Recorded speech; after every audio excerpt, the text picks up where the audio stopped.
Welcome to Life Stories. What would you do if a simple DNA test turned your entire world upside down? When Madison stormed into the kitchen, waving an envelope that held a life-changing secret, she thought she was uncovering a betrayal. Instead, she discovered the true meaning of love, sacrifice, and family. This is a story about choices, the ones that define us, the ones that shape our future, and the ones that prove love is more than just biology. Stay with us as we unfold a powerful journey of truth and acceptance. Subscribe to Life Stories to begin today's story. The kitchen was quiet except for the soft hum of the dishwasher when Madison stormed in, her boots clicking sharply against the tile floor.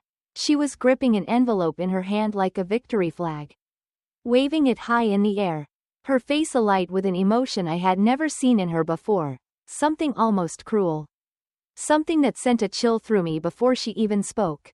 "Look what I got," she said, her voice dripping with contempt. She slapped the envelope onto the kitchen counter between us, the paper crinkling loudly against the smooth surface. "DNA results. Want to explain why Dad isn't showing up as my biological father?" I stood frozen, my hands submerged in the warm, soapy water of the sink where I had been washing dishes just moments before. I forced myself to breathe, to calm the sudden pounding of my heart. This moment, the moment I had dreaded for years, had arrived. But not in the way I had envisioned. I had always imagined it happening with quiet understanding, with careful words chosen at the right time. Not like this. Not with anger. Not with accusation. Slowly, I reached for the kitchen towel and dried my hands, buying myself a few precious seconds to steady myself. Madison's 17-year-old face was so much like mine at that age, the same sharp cheekbones, the same stubborn set of the jaw, but there was no warmth in her expression now. Only righteous indignation. "How long have you been lying to us?" she demanded, crossing her arms tightly over her chest. "Does Dad even know? Or have you been playing him for a fool all these years too?"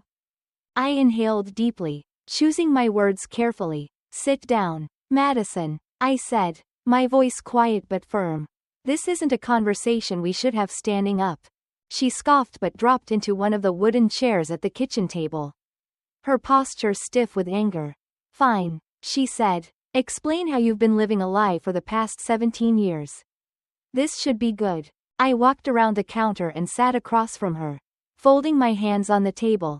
The weight of the moment pressed down on me, heavier than I had expected. "My name is Lauren Mitchell," I began, my voice steady despite the storm inside me.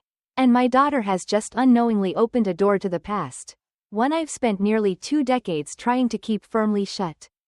Not because I was ashamed, but because some truths are too heavy for children to bear. Some stories need to wait until the right moment." Madison rolled her eyes. "Save the mom speech. I want the truth." "The truth," I said slowly, "is complicated. And before we go any further, I need to know exactly what you're hoping to accomplish here. Are you looking for answers? Or are you just trying to hurt me?" Her confidence wavered for the first time, her fingers gripping the edges of the envelope. "I deserve to know who my real father is," she said, but her voice had lost some of its sharpness. I nodded. "Yes, you do. But not like this. Not as a weapon you can use to try to tear this family apart." "Family?" She laughed bitterly. "What family? It's all built on lies." "No," I said firmly. "It's built on love. Your father, the man who raised you, who has loved you every single day of your life, he knows. He has always known." Madison's eyes widened, her carefully constructed narrative beginning to crack. "What? When Jake and I met, I was already pregnant with you," I explained, watching her closely. "I was 22, scared, alone. He didn't have to stay. He didn't have to love us. But he chose to, every single day." Madison's lips parted slightly, her breath uneven. "But why didn't you tell me?" I reached across the table, my fingers brushing against hers. She didn't pull away. "Because some stories need time," I said softly. "Because you needed to be old enough to understand that family isn't just about DNA. It's about choice. It's about love." She swallowed hard, her voice smaller now. "Then, who is my biological father?" I closed my eyes briefly, memories washing over me. "His name was Ryan," I said finally. And that's the part I've been trying to protect you from. Madison sat perfectly still. The anger had drained from her, replaced by something else, something vulnerable, something fragile. I want to know, she said, no longer a demand but a quiet plea. I exhaled slowly, bracing myself for the conversation I had always imagined having years from now, when she was older. When she could better understand the complexities of love, of loss, of the choices we make when we are young and afraid. I met Ryan when I was in college. I began. He was charming, ambitious, and I thought I was in love. Madison leaned forward, hanging onto every word. What happened? I hesitated for a moment, choosing my words carefully. When I told him about the pregnancy, he made it clear he wasn't ready for that responsibility. He had plans, law school, a future that didn't include a baby. Madison's face fell. And? He told me to take care of it. I whispered, and when I refused, he disappeared. She blinked, stunned into silence. Just like that? I nodded. Just like that. The kitchen felt unbearably quiet now, the air thick with unspoken emotions. I watched as Madison processed everything, her earlier defiance giving way to something else, something that looked an awful lot like understanding. But then, how did you meet Dad? She asked finally, the first hint of softness returning to her voice. A small smile crossed my lips at the memory. I was working at a coffee shop. 7 months pregnant, exhausted. Jake was a regular customer, always kind, always leaving a good tip. One day, I nearly fainted while taking his order. He helped me sit down, brought me water, and stayed with me until my shift ended. And he didn't care that you were pregnant with someone else's baby? He said. I whispered, my voice thick with emotion, that it was like getting 2 miracles for the price of one. Madison's lip trembled. He really chose us.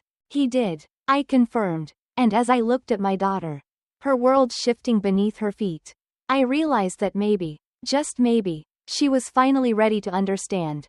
Madison sat across from me, her expression no longer hardened with anger, but filled with uncertainty. The envelope that had started this storm lay forgotten on the counter, its contents suddenly feeling far less important than the reality unfolding between us.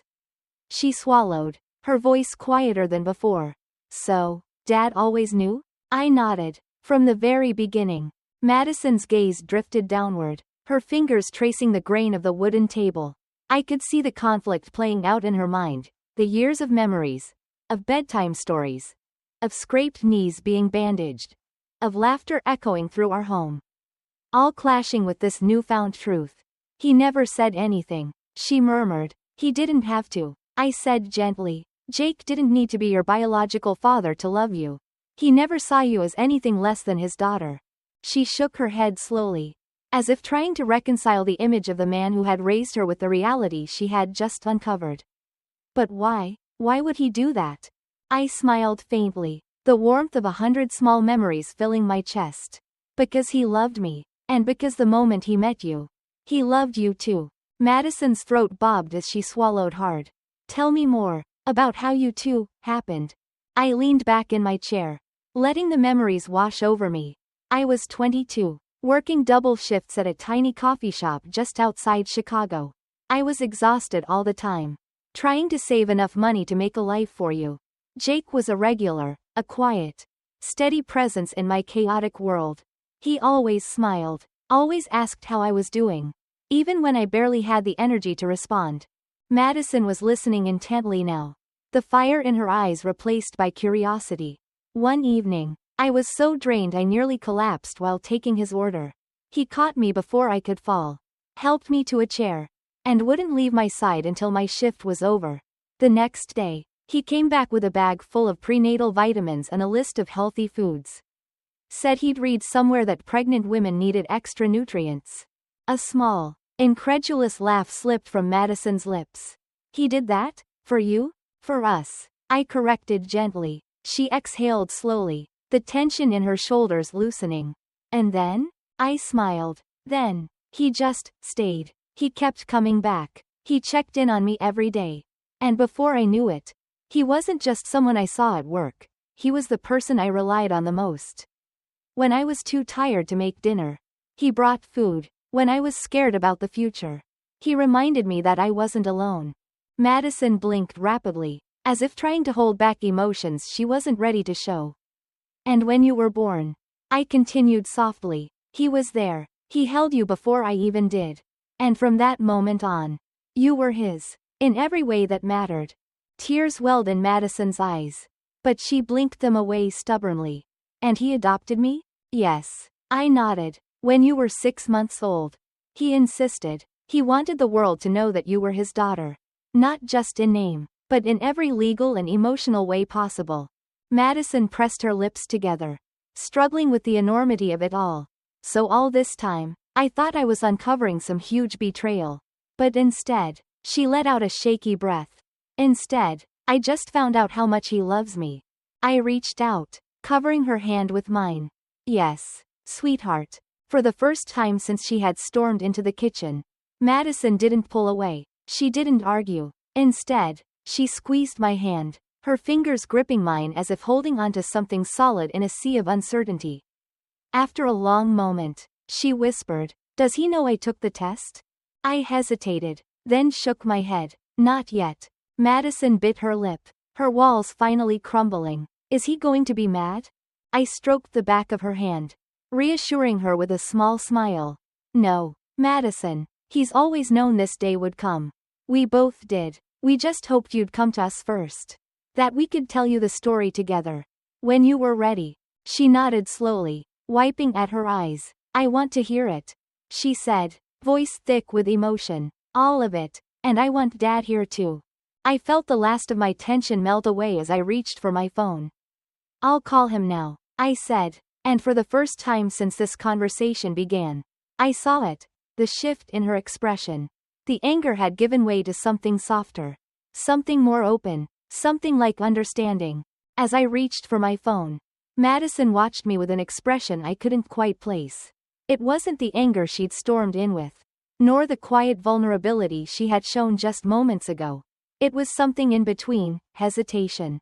Perhaps. Or the last traces of a world she was trying to rearrange in her mind. I dialed Jake's number, and he picked up on the second ring. Hey, love, everything okay? His voice was warm, steady, the kind of voice that had grounded me through countless storms. I glanced at Madison, her fingers still curled around the envelope that had sparked all of this. She took a DNA test. I said simply, it's time for that conversation we've been preparing for. There was a pause, just long enough for me to hear the soft exhale on the other end.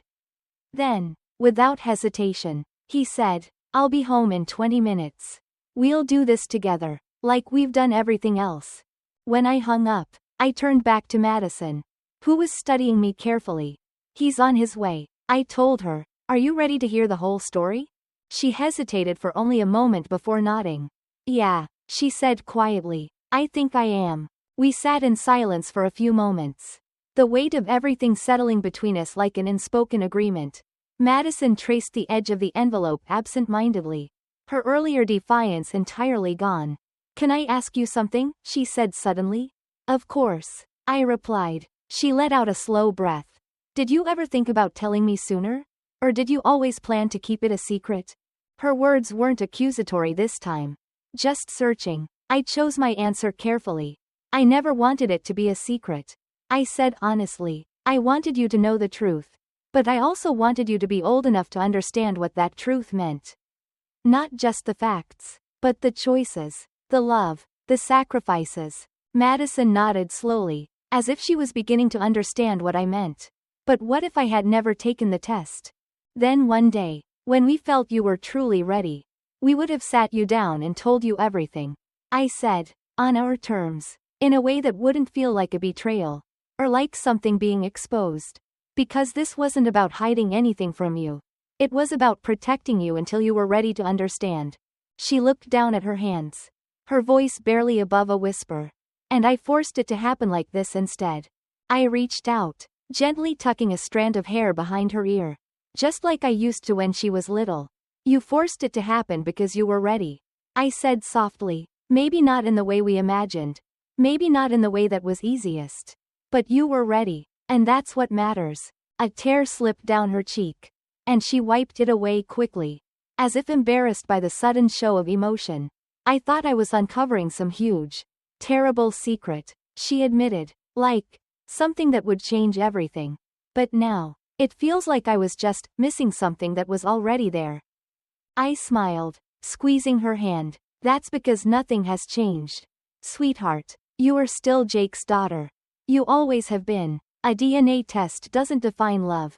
Love is a choice. And he chose you. Every single day. Madison swallowed hard, her lip trembling. And what about Ryan? She asked, hesitating before saying his name. I exhaled slowly. That's a harder conversation. One that your dad should be here for too. She nodded, the weight of it all visible in her posture. I don't know how to feel about all of this. I rubbed slow circles on the back of her hand.